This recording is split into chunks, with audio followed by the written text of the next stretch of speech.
Earlier this week, we made two incredible steak sauces. Here we've got that fresh chimichurri, and here a rich, creamy green and black peppercorn sauce.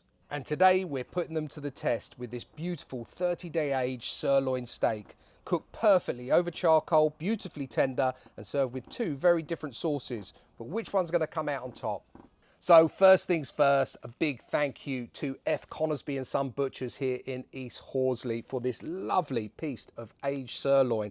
It is an absolute beast. It's got a lovely thickness on there, which is exactly what I want. And I have left this out of the fridge for some time, so it is now up to room temperature, and that is really important. Keeping it really simple, guys. If you want to put a rub on it, absolutely fine, but I know this meat is so good that I don't want to overcomplicate it. I want to taste the lovely flavors of that meat, so we're just doing salt and pepper, but I do need a little bit of olive oil on there, not too much, and I'm just going to rub that in all over both sides, and then to that we just want to add some sea salt. Both sides on this. Nicely salted, and then of course some cracked black pepper. Now people are a bit controversial over the old black pepper. Some people say don't put it on, it's going to burn on the grill, but I like it on. Up to you, your choice. Again, same on the other side. Give it a nice season up. And that is it. That is all I'm going to do to it. As I say, if you want to put more seasoning on it, by all means do so. But that is perfect for me, and I also know I'm serving it with these two lovely sauces, so I don't want to overcomplicate it. Right, that's now ready to go on the barbecue. And I've got this searing hot. It's burning just over 250 degrees at the moment. I want that straight over the coals. We'll listen for that sizzle. Oh yeah, give it a good push down. And we're going to turn that halfway through. I'm looking for an internal temperature on this of about 51°C, because I like mine medium rare. Okay, I think we're at the halfway mark, so I'm going to give that a flip. Oh yeah, look at that colour. Wow. It's probably going to take about another 2 minutes on that side, and then we'll be ready to take it off and let it rest. Okay, let's get this out. Just going to put it into another dish there. Let's close that back down. Just put a bit of foil over it loosely. I don't want to tighten it up. I'm just going to leave a little gap at the end there, and I'm going to let that rest for a good, I'd say, 5 to 8 minutes. Just want that meat to nicely relax now, all of those juices be reabsorbed into that steak, and hopefully we'll have a few nice pan juices too. Okay, so we've had our resting time. Let's get this out. I can't wait any longer. I want to cut in to this bad boy. Oh yeah, looks great. We'll save those juices there. We're going to use those in a minute. Let's just cut this up and let's see how it's turned out.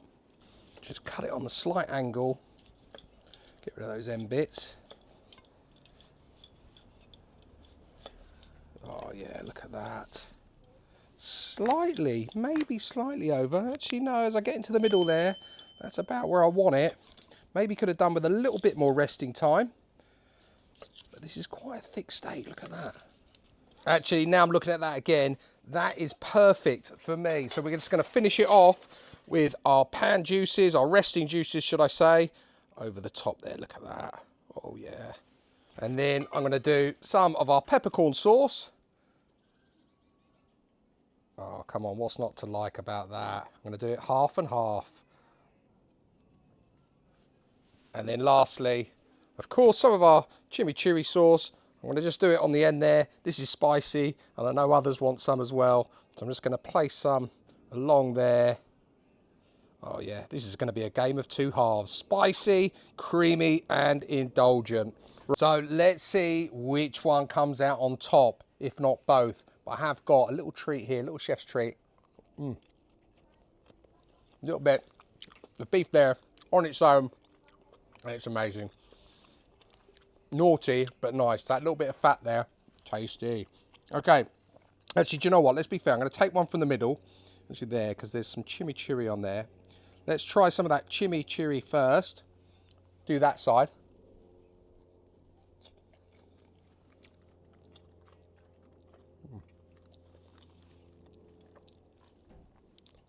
I'm sure you've had chimichurri before. It's very light, it is very vibrant. It's got a slight kick to it. That parsley just really steals the show for me. I love parsley. And as much as there is chili in there, it's really, really light. It's delicious, absolutely delicious. Do you know what? I need a little bit more of that peppercorn sauce because it's sort of fallen off. So let's get a little bit more on there. Oh, yeah. That is amazing. That mix of peppercorns really makes a difference. Got those mild green ones, or milder green ones, and then the kick of the black ones. You bite into them and you can really feel it in your mouth, and it is very, very rich as a sauce. Just have a look at that. It just pulls apart. Oh, wow. Got to mop up those ball juices as well. I'm in heaven. Guys, whatever your steak choice, ribeye, sirloin, bavette, flat iron, both of those sauces would do it justice for sure. If I had to pick one, the way I'm feeling today, I'd probably go for the peppercorn sauce. Peppercorn sauce for me, I sort of envisage potatoes going with it, like a dauphinoise and some nice veg. Whereas the chimichurri, I sort of envisage more of a salad vibe with it. So both very, very different sauces, both work amazingly and both delicious. Give that a try. I'm losing board juices here. Trying to escape from the board. Anyway, guys, that's it from me for today. I really do appreciate you watching. If you're new to the channel and you like the content, please don't forget to hit the subscribe button. Please also like, share, comment. Got a hype button? I'd really appreciate one of those. I'll put all of the details of today's sirloin steak, all the temperatures, etc. down below in the description. There should also be a link to the video with the two sauces appearing about now.